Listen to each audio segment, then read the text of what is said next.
team. So it's good to be here once again. And also, I know that we have most of us that are here. I have some of my bosses here, my guys that are here that really know um, what exactly we are talking about when it comes to machine learning in the broader aspect, and also when we try to streamline to some basic algorithms. Um, so what is a machine learning? I cannot be teaching us and be going into really into the minute state of what machine learning is. But machine learning is just a subset of artificial intelligence that enables system to learn and improve from experience without being explicitly programmed. So what we mean by that is that, it's not like our traditional means of programming whereby you need to, say, if this is not equals to this, then this is equals to this. Gone are those days when we don't have machine learning, where we have to, specifically state. Just imagine if you want to do linear regression and you have to write the whole process from beginning to the ending. You need to write how the regression line is going to fit into the whole graph and so on and so forth. It is definitely going to be difficult. So machine learning has helped us to, find a way that our machines can learn from data and improve themselves from the experience they get. So the core idea behind it is just that instead of, like I mentioned, instead of explicitly programming some of these systems, so we use data, we allow the system to learn from the data, identify patterns, and at the end of the day, make decisions based on those data they have seen. So, and also, the importance is that machine learning allows computer to learn and adapt without human intervention. When you have a full-bred machine learning system, you can just leave it, let it do what you have actually trained it to do. Just yesterday, while I was making some notes for this particular um, presentation, I discovered that was when I even discovered that we have an AI called um, Human Debater.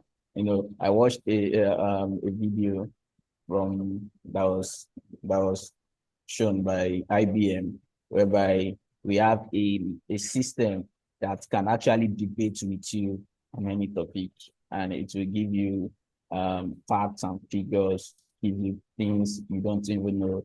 And so, the world is crazy these days. We see a lot of things, the internet is full of a lot of information that we cannot put on our head. If we can have machines that can take in this information and we can use it to bring out and train it and to come up with things that can really be helpful. And we all know the advent of all these large um, these LLM systems these days, whereby we have all this ChatGPT and so on and so forth. They are all data.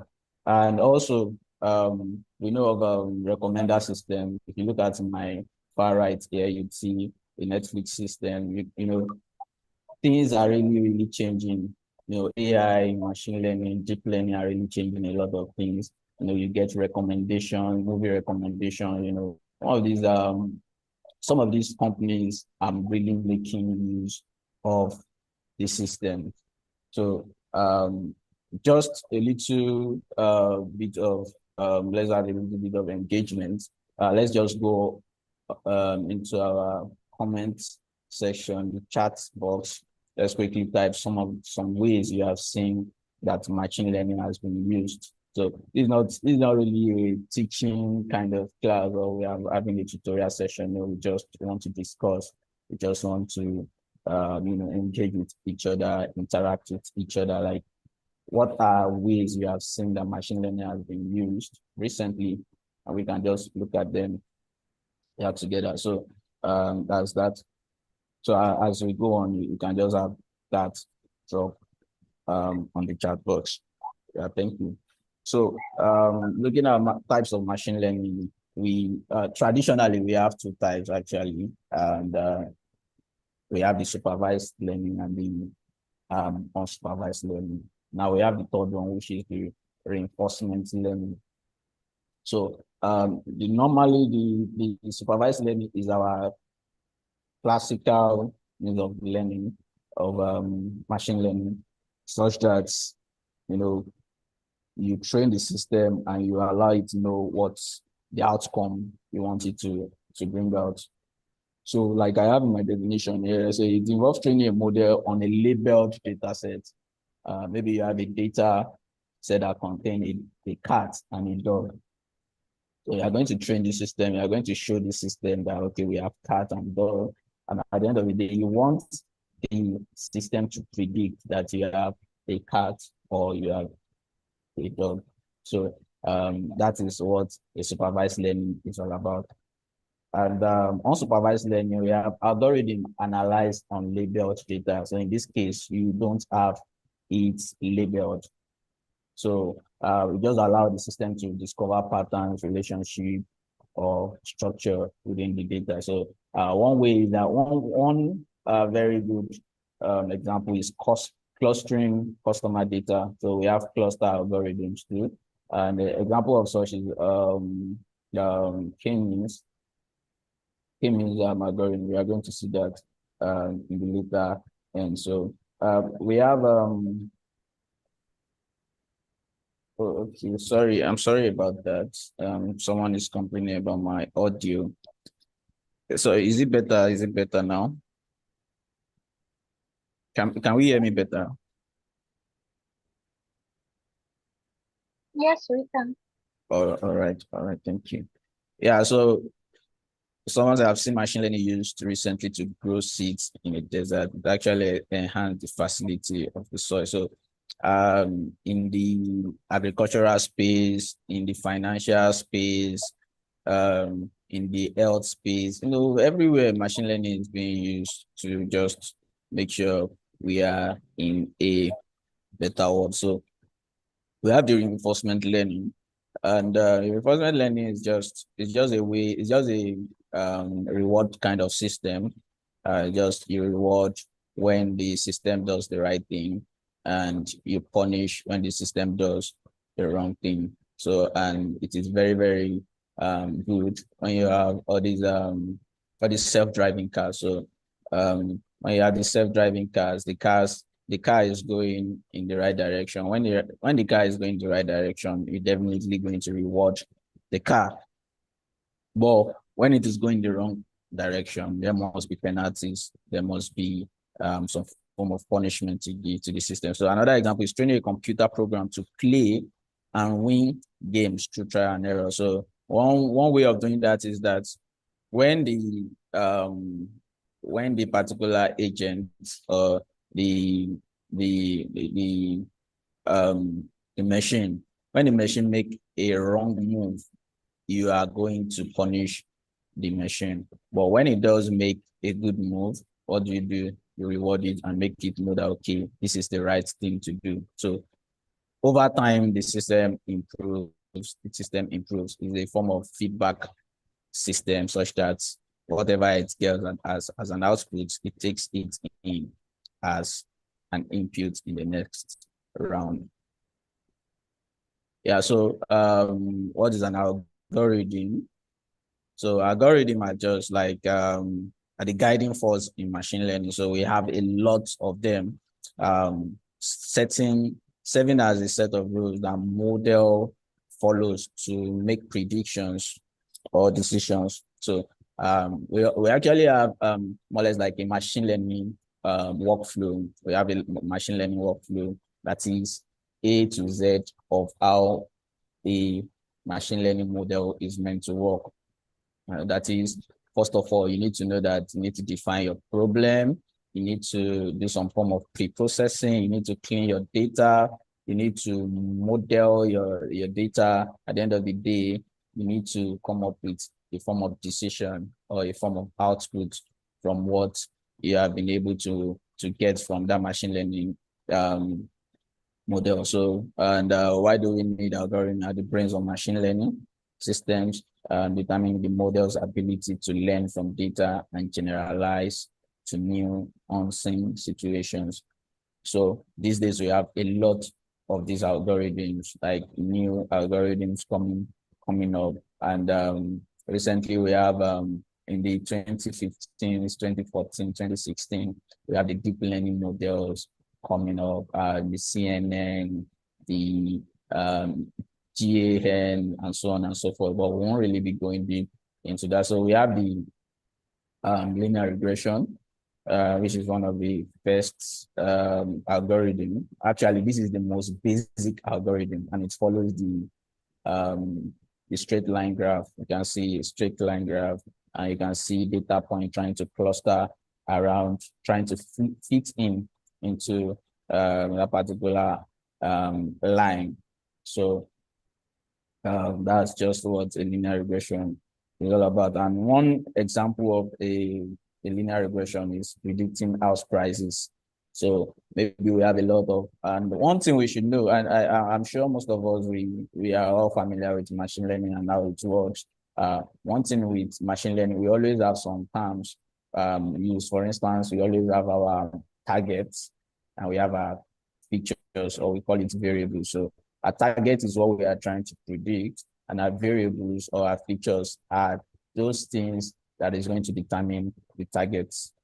That's going to determine the target. For instance, if you are going to predict the price of a house, or if you are predicting house prices, we need to know that there are some features that are going to make up that particular price. For instance, you cannot get a house in Ikorodu and you want to compare it to getting a house in Lekki. Like, the price definitely must be different. So there are some things that come up together to give you the price of a house. So also you won't get the same price of for a house in, say, in another state, whereby it's just in the state whereby it's in the remote area, and compare it to having a house in places like Abuja and all that. Or maybe you want to check for the type of houses they have. Maybe the house is a bungalow, it's a 2-bedroom flat, it's the this, is that, some of these things, the number of doors the house has, what kind of roofing does the house has, a fence, and so on and so forth. Some of these things are things that come together. So you can have a machine learning model that will predict the price of a house by just coming together. Okay, what's the square meter of this particular house? How many gates is in this house? How many doors is in this house? What kind of floor is in this house? And so on and so forth. And at the end of the day, we'll get a model that is able to predict, okay, this is using a linear regression model. Okay, this is this is what the price is likely going to look like. Yeah. So the other one is the decision tree. So decision trees are tree-like models. So they're more or less like a model that is trying to look for the best fits. What are the likely things that can happen, that can come together? It's more or less like a trial and error kind of thing, and to just find the best way to reach your destination. So, and one example is a spam email classification. So you want to know if an email is a spam email or an email is not a spam email. So, and you agree with me that this particular system, especially this spam email classification, or if you check your Gmail and all that, you see that these things are very, very effective, because most of the times, emails that end up being in your spam folder are actually mails you don't need.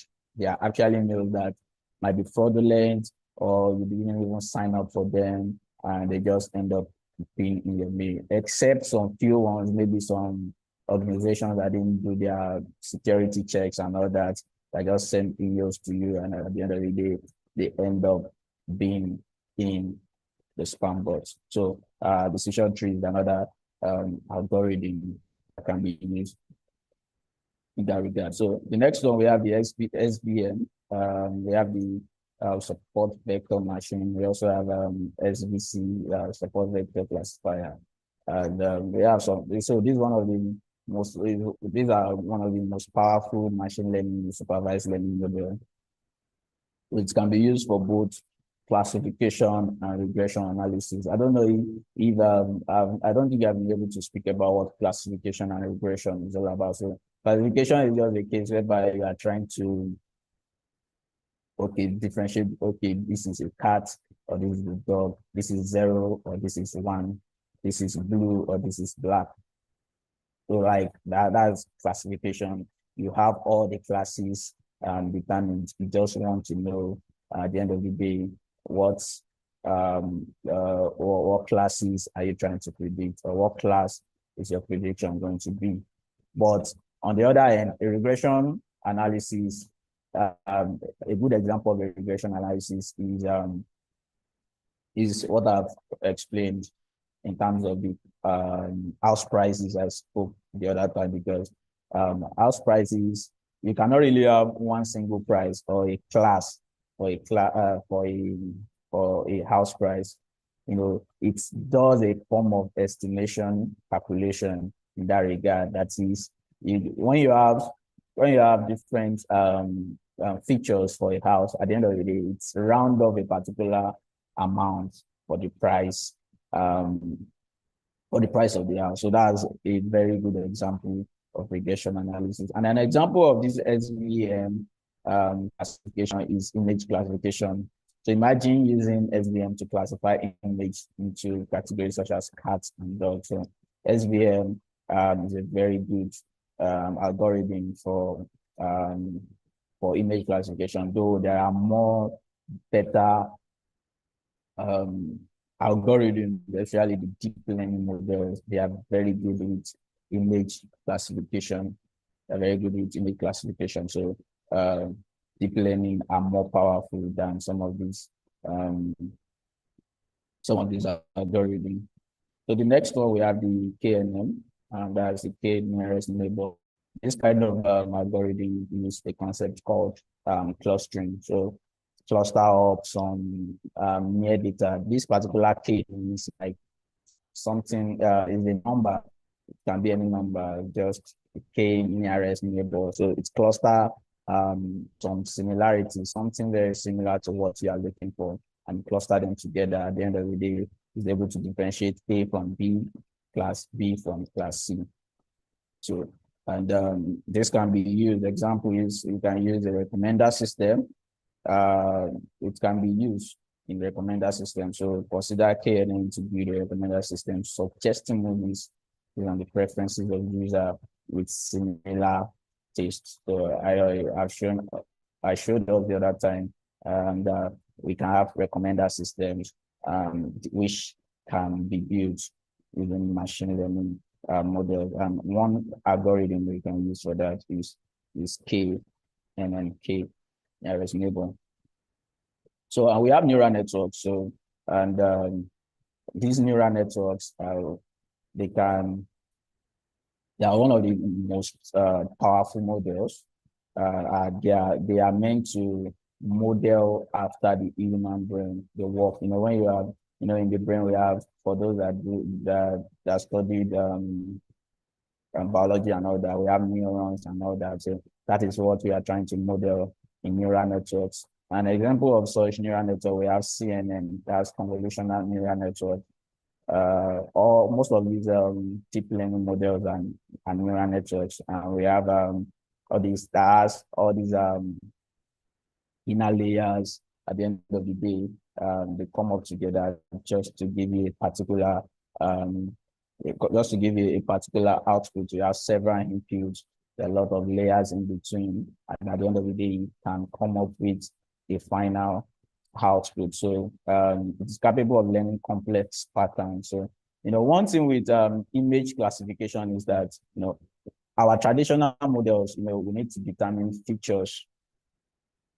We need to determine features. For instance, like I explained about the house prices, you know, we have number of doors, type of flooring, type of roofing and all that. But when it comes to image classification, you know, for a particular image, for a single dot of picture, you might have up to like 256 by 256 pixel.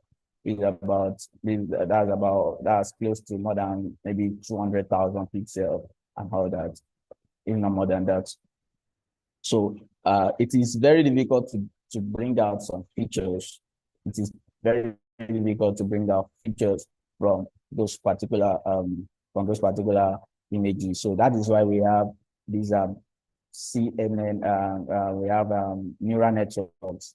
They do feature extraction for us automatically without even trying to bring out the features out of those images. So it really lessen the work.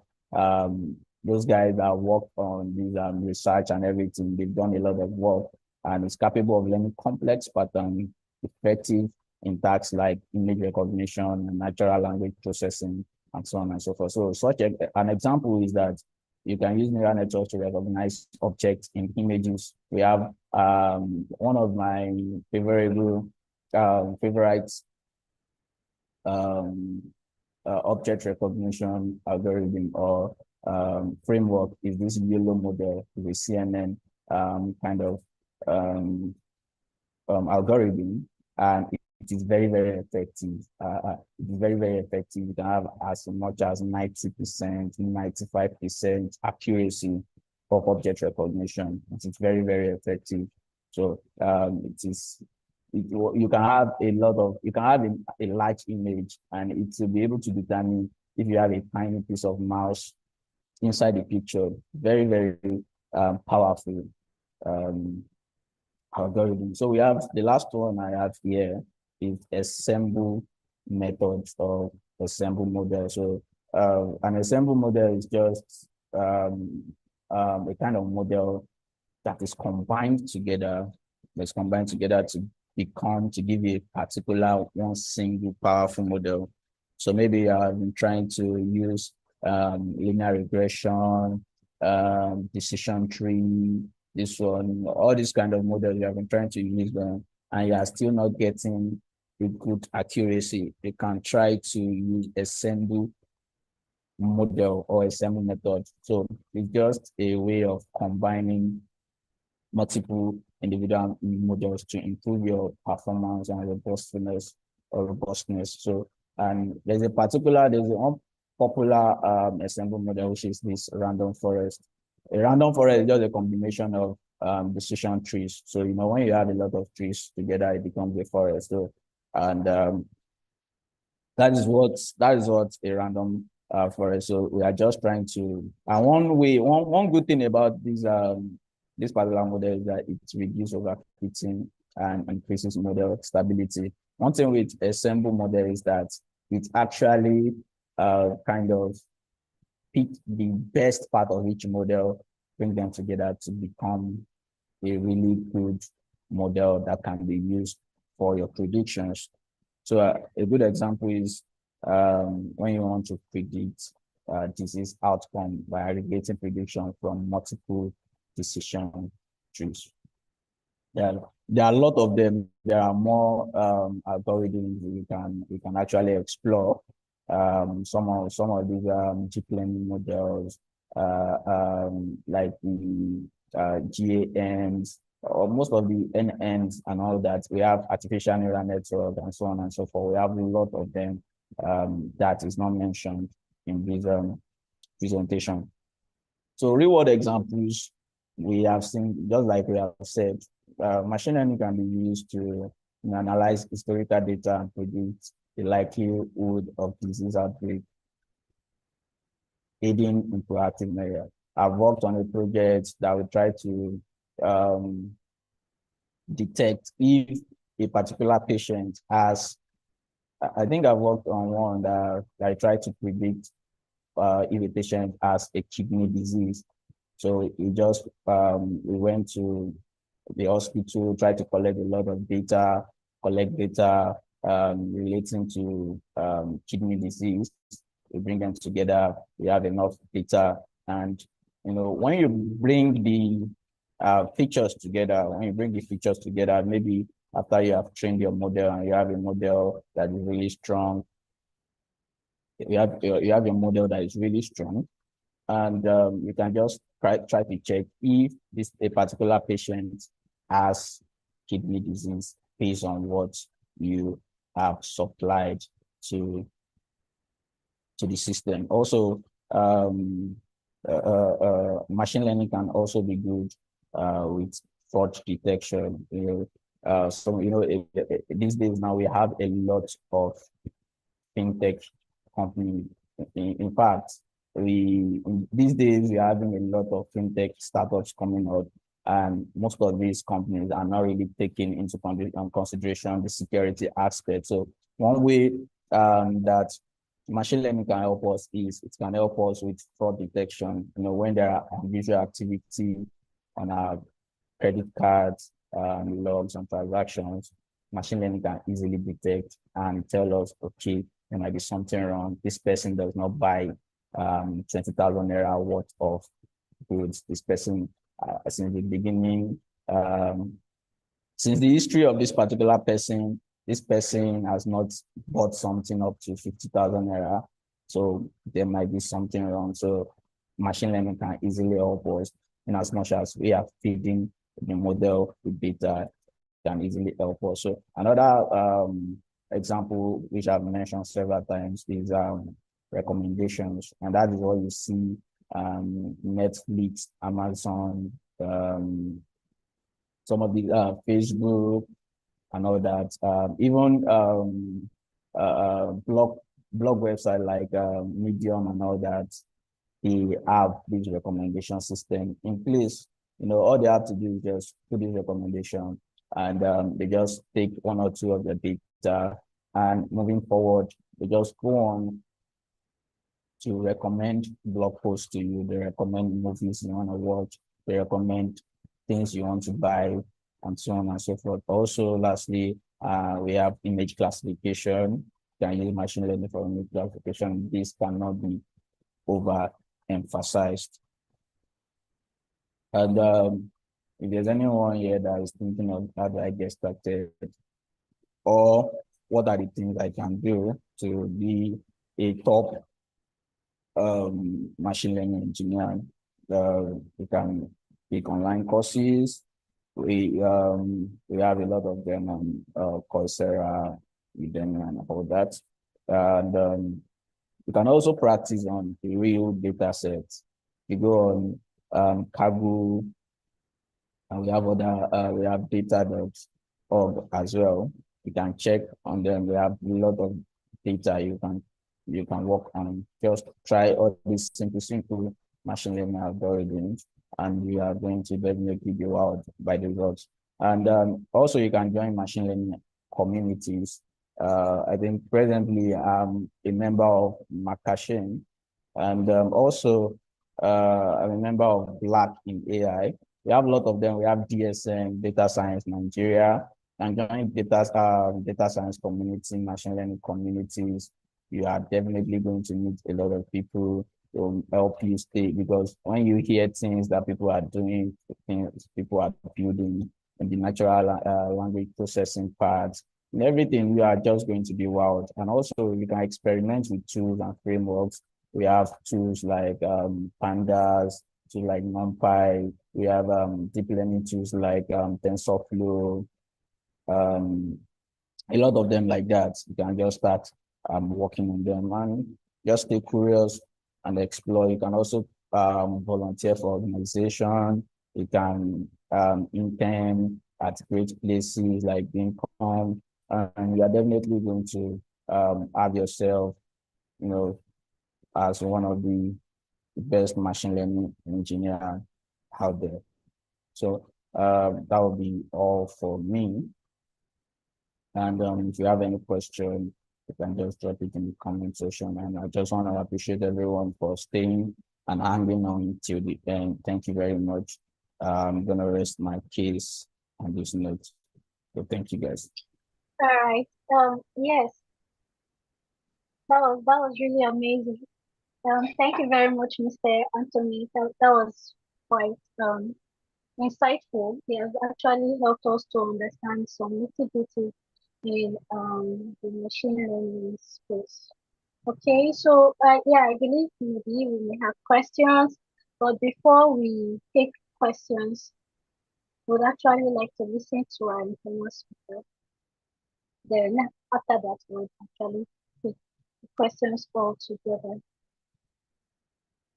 All right. So Mr. Alexander, good to have you. Alexander.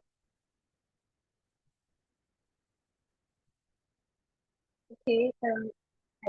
If you're speaking, we can't hear you.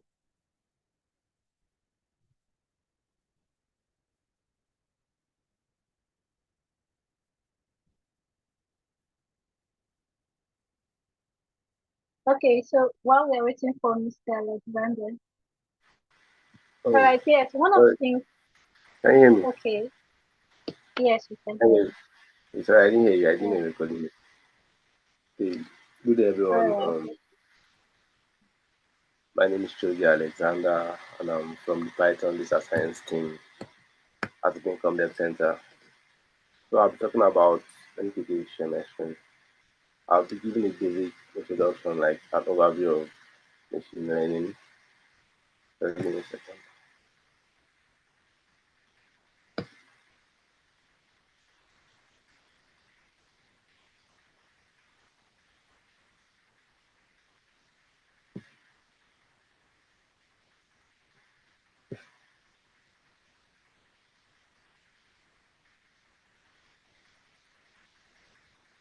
I think his network is having So can issues. you see my screen? But yes, you can see your screen.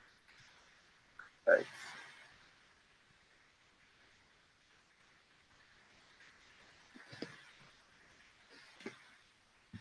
Um, yeah. So I'll be giving an overview basically. Machine learning. This is a basic introduction. Machine learning, a subset of artificial intelligence, is transforming the way we live and work in the 21st century. In an era driven by data, the ability of machines to learn from that data is shaping various industries, from healthcare to finance and from autonomous vehicles to e-commerce. Significance of machine learning in today's world. Today we stand at the cusp of machine learning revolution, where algorithms are making sense of vast amounts of data and helping us to make informed decisions.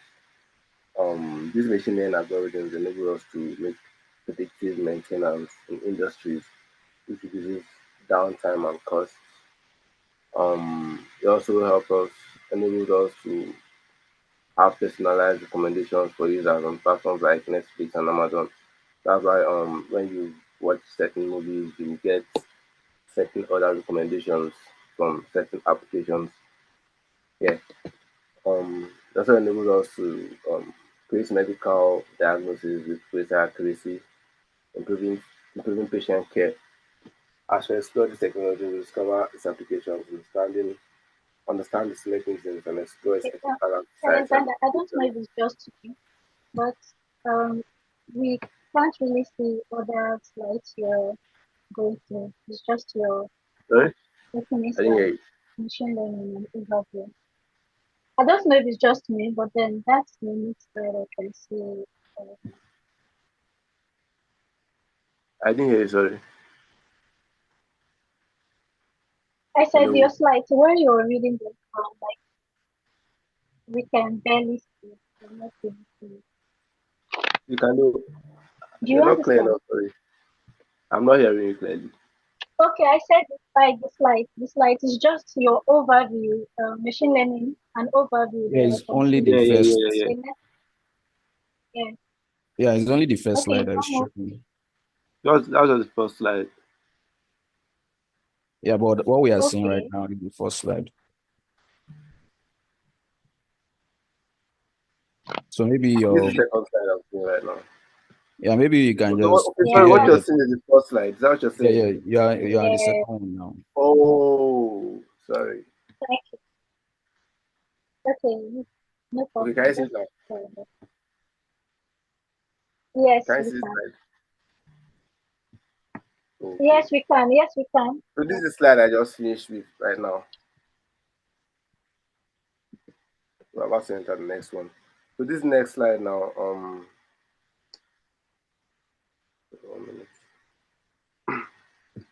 This next slide introduces the concept of machine learning. It also emphasizes its fundamental definition and then delves into its diverse application across different sectors, highlighting its versatility and impact. Machine learning is a subset of artificial intelligence that enables machines to learn from data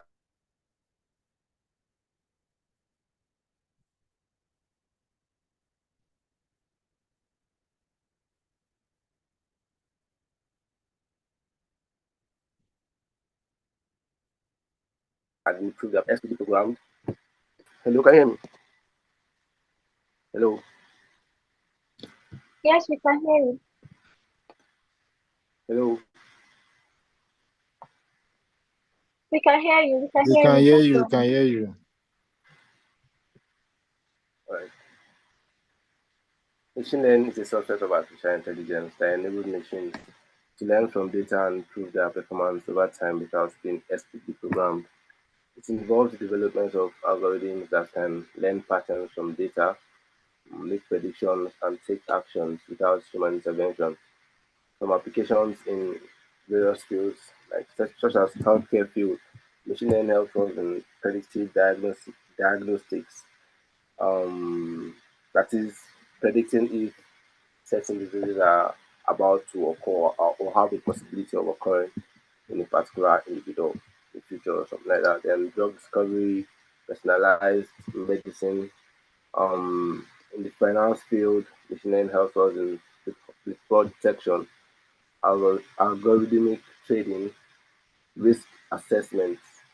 In the e-commerce field, machine learning helps us with products to have products recommendation systems and customer behavior analysis. Automotive field helps us with self-driving cars such as Tesla, predictive maintenance, lets you know when you should maybe service or change the particular part of your car. Education field helps us with adaptive learning platforms.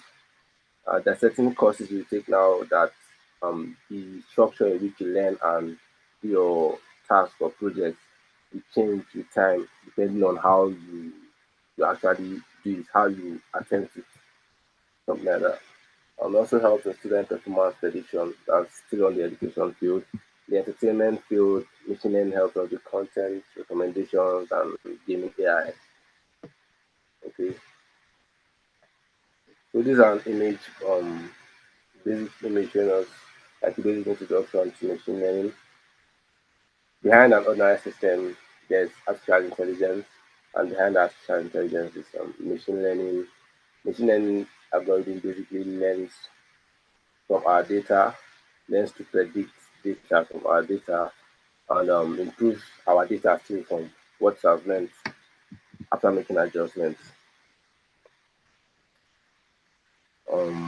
This next slide, this slide is going to introduce each type of machine learning, providing definitions and practical examples to aid in understanding the differences and applications of supervised, unsupervised, and reinforcement learning. Supervised learning. In supervised learning, the algorithm learns from labeled training data. That is data that will feed our algorithm is going to be labeled, where both inputs and correct outputs are provided. It aims to learn the mapping function. It aims to learn a mapping function to predict the output from the input data. Supervised learning uses a mapping function to predict the output of our algorithm from our input data. Example is image recognition, sound detection, predicting housing prices. Then we also have supervised learning, unsupervised learning. That's another type of machine learning. Unsupervised learning deals with unlabeled data, just like the complement of supervised learning. unsupervised learning based upon labeled data. The algorithm explores data to find patterns or intrinsic structures within it. Example is clustering, anomaly detection, market segmentation. And we also have reinforcement learning. Reinforcement learning involves an agent learning to make decisions by interacting with an environment. Reinforcement learning learns by trial and error and through feedback from set transactions. Examples are game playing, robotics, and self-learning systems. Our next slide here illustrates practical examples for each type of machine learning, making it easier for you all to understand how these concepts are applied in the real world. Um, to provide an example, we have image recognition, teaching an algorithm to recognize images by training it with label data. That's an example of supervised learning, image recognition. As we teach our algorithm to recognize images by training it with label data, maybe we have data of dogs, we label with dogs and cats, label with cats, so our algorithm can know which one is dog and which is cat. The algorithm learns to identify objects in images based on their features. Application, you have handwritten digits handwritten digits recognition, recognizing handwritten handwritten words and digits like that. Facial recognition, photos, then yeah. We also have unsupervised learning examples, grouping customers based on their buying behavior without providing predefined categories. That's an example of unsupervised learning, customer segmentation. The algorithm identifies patterns in customer data and creates segments. Applications in market segmentation in retail, probably enter a store and you see that you have particular certain objects and certain items in certain segments, things like that. You also have identifying user preferences. Example of reinforcement learning. Reinforcement learning involves it's like gameplay is an example of reinforcement learning. Train an agent to play a game by providing rewards for good moves and penalties for bad ones. The agent learns by maximizing rewards. Example is training gameplay AI like AlphaGo. You guys can search AlphaGo, the game AI, and teaching robots to navigate environments. Okay, so our next slide here, we're going to introduce the key challenges in machine learning. We're also going to discuss the issues of biased data, overfitting, and interpretability. Biased data, that's the first challenge in machine learning. Data bias occurs when the training data doesn't represent the real world population, leading to skewed prediction or decisions. That is, data we're feeding algorithm doesn't represent the real world population. This is self-explanatory. An example is biased facial recognition system favoring specific demographics due to imbalanced training data. Then we also have overfitting. Overfitting happens when a model learns the training data too well, making it less adaptable to new unseen data. Example is a complex model that performs exceptionally on training data but fails to generalize to new instances.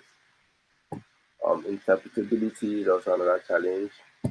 Complex models like neural networks are often hard to interpret, making it difficult to understand the model's decision-making process. Example is difficulty in explaining why a particular decision was made by a deep learning model. We've come to the end of our slides, and this is like the key takeaway you guys should go with. Machine learning is a transformative technology impacting diverse sectors, revolutionizing decision making based on data-driven insights. I'll need that. Let me come again. Machine learning is a transformative technology impacting diverse sectors, revolutionizing decision making based on data driven insights. Types and applications. understanding supervised, unsupervised, and reinforcement learning types and applications across industries, that is healthcare, financial, education. Almost every industry is impacted by machine learning nowadays. Pascal instances of machine learning, from image recognition to customer segmentation to gameplay AI.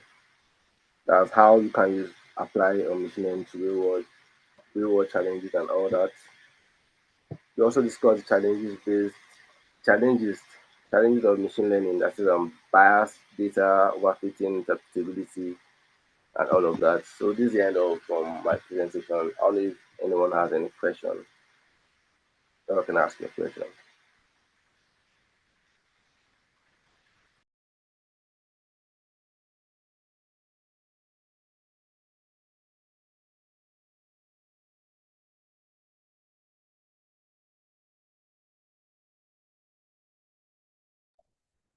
Oh wow, thank you very much, Mr. Alexander.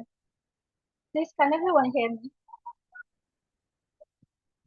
Yes. Yes, I hear you. Am I? Okay, Yeah. okay, okay. Yes. Thank you very much. All right. So that was actually that was an awesome presentation. And before we wrap up, I don't know how many persons have questions.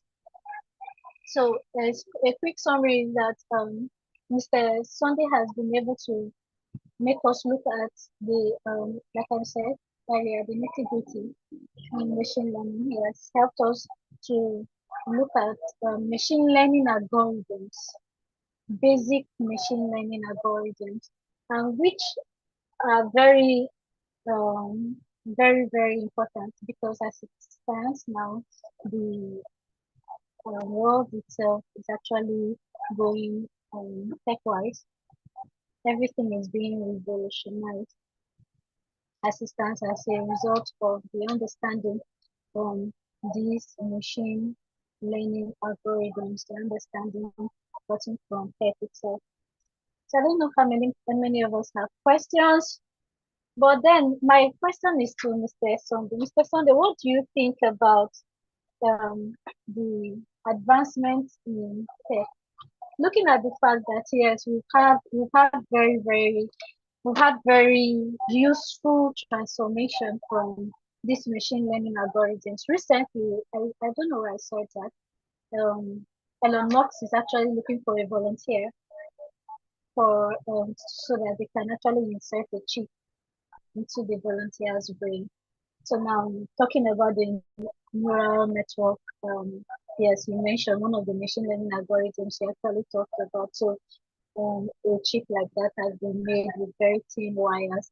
So they want to insert it into a live human and see how it um, becomes compatible with the human brain. You see, so now my question is, yes, tech is useful, it's very contagious, it has done a lot of good. Do you think in the nearest future we're going on than good? Mr. Sorry, Sunday? I didn't get the last part. But I didn't get the last part. But if I can say something, I think you mean that. Okay, yeah, I said, do you think in the nearest future we're actually going to have a lot of harm than good Yeah. from Okay. this Yeah. machine? And I used the insight of Elon Musk looking for a live human to insert the chip into his or her brain to test Uh, out a chip that has just been worked all on. right. All right. All right. All right. Thank you so much. So what I think is this: definitely anything that has any advancements on any technology that has its advantage, definitely you are going to see a lot of abuse.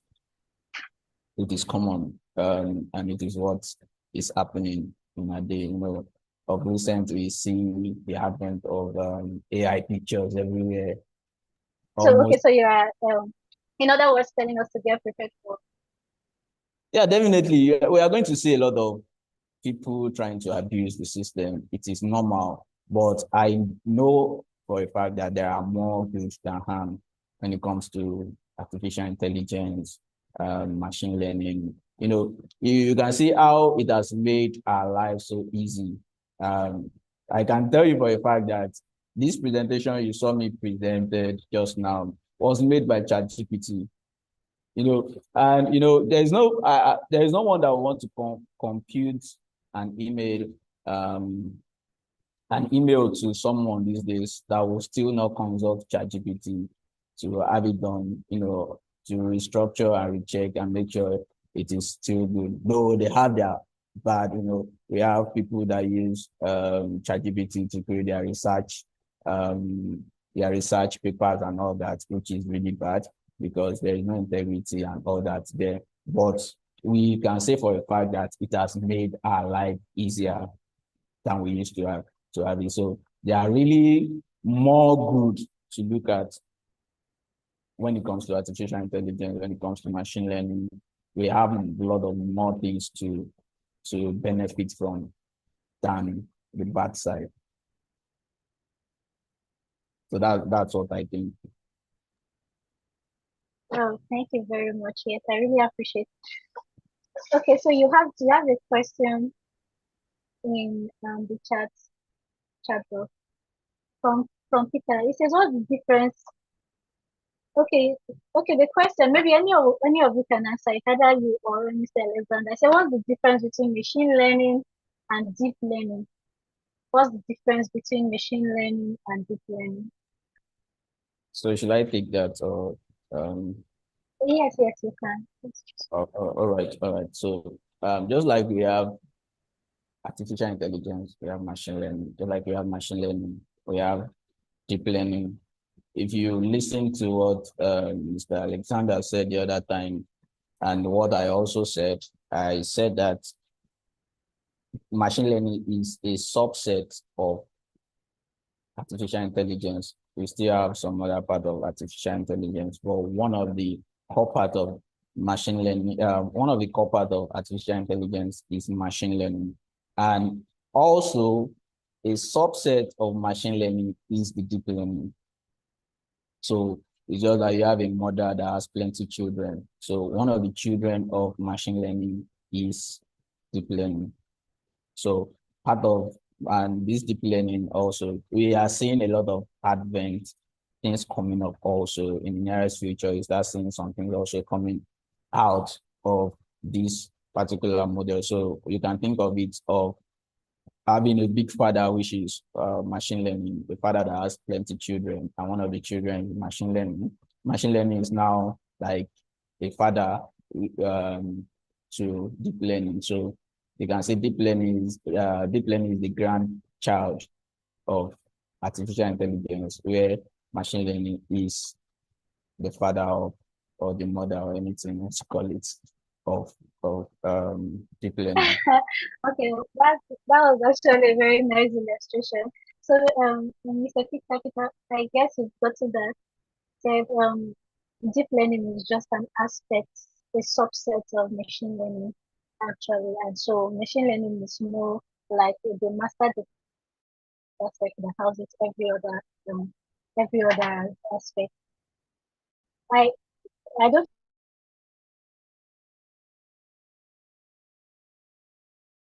know if Mr. Alexander has something to maybe it's general though. Okay, yeah. So the question is general, and the question I want to ask is that there are so many algorithms. Okay, so is it okay? Is it okay to know a little of everything when it comes to this machine learning algorithms? I don't know if you got my question. I'm directing it to either you or Mr. Alexander or anybody that has something to say. Looking at the Yeah, complexity in each algorithm, is it still advisable to start knowing a little of everything? so I think I'll allow Mr. Alexander to speak first. All right, thank you. So, Mr. Alexander, the floor is yours. What do you think about knowing a little of everything, looking at the complexities of these algorithms? Okay, I don't think any knowledge is waste. If you can know a little of everything, it's definitely going to be an advantage for you when making machine learning algorithms.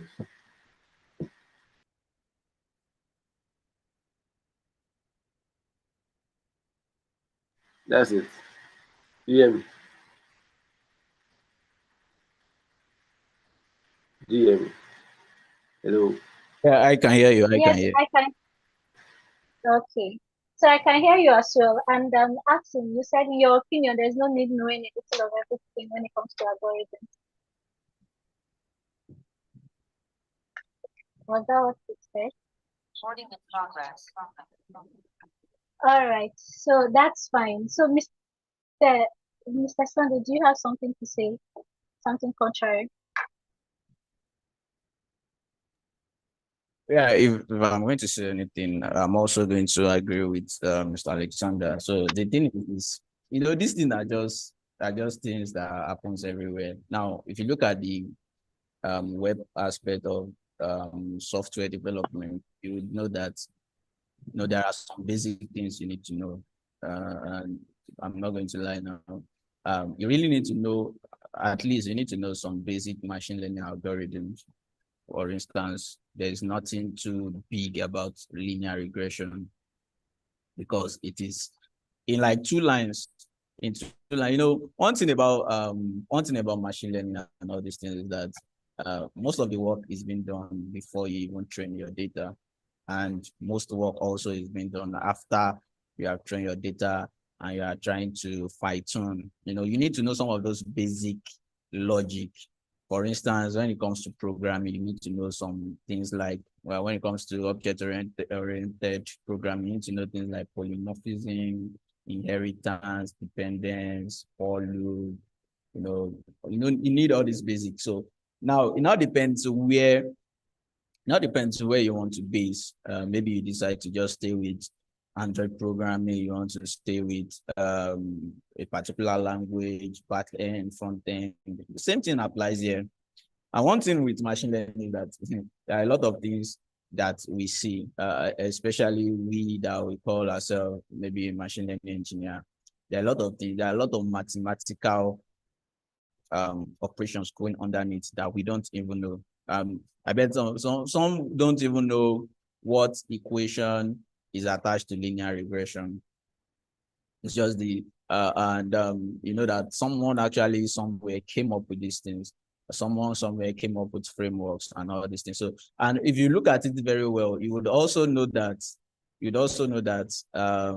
some of these roles attached to machine learning engineer, most of the time, if it is a very one of the top for all the FAAMG companies, they will need you to have maybe a PhD in something related to machine learning or maybe data science and so on and so forth, because you really need to understand some intricacies, some things going in the back end of these algorithms. So it's more than just putting model.fit and all that. There are a lot of things attached. How do you know the parameters to use? How do you know what numbers to attach when you're trying to do your parameter fine tuning and all that? So it is good to know the basics. Then later you can decide to, stay on one. You want to be based on image classification. You want to be based on natural language. There are people that are experts on natural language processing, and they don't dabble into other aspects as well. So I think there are some basic things you need to know before you say you want to start in. So having a little knowledge about everything is not bad. Yeah, but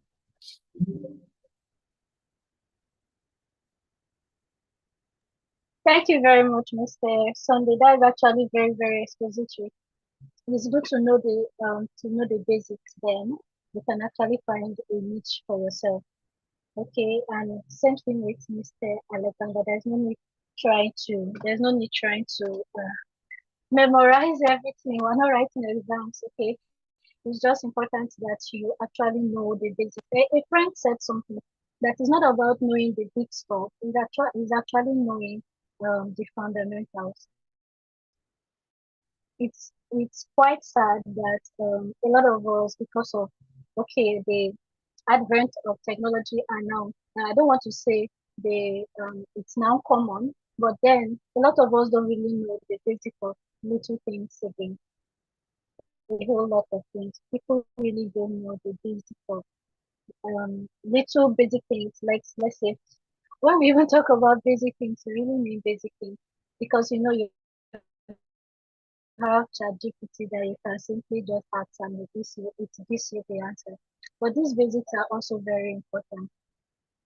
The basics are very important, just like we have been. So, yes, I'm not going to ask any further questions so that I can leave us and we all go. I want to appreciate every one of us that has been around.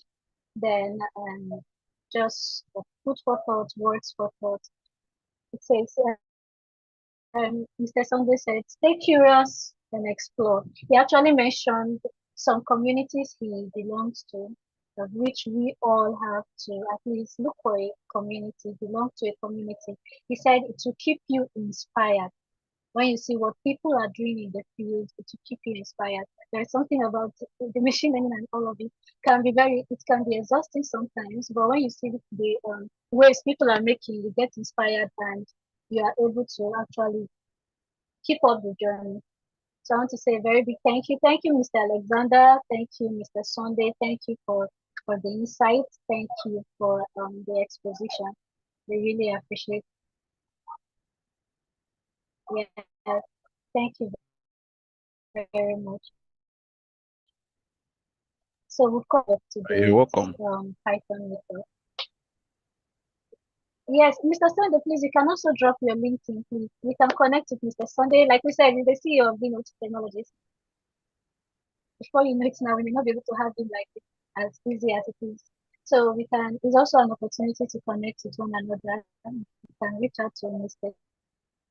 Sunday via his LinkedIn. Mr. Sunday, please, can you give us your LinkedIn? Um, yeah, so you can reach out to Mr. Sunday whenever you want to. Thank you very much and have a wonderful day, everyone.